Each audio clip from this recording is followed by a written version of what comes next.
It's my 78 chop top Chevy C10. Got a little cam 350 in it, turbo 350 automatic. It's been put together for a long time like this. It got chopped by a guy local. I'm not exactly sure who, but I got my idea of who it is, I think. But buffed on it a little bit. It's got a vacuum leak, so it's dieseling a little bit, but you can see paint shined up pretty nice on it. You know, for being a 30-year-old, probably lacquer paint job. It's got a vacuum leak of some sort, but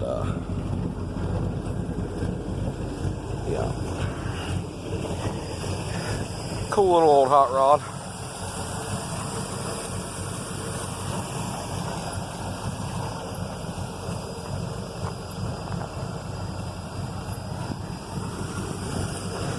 And it is for sale.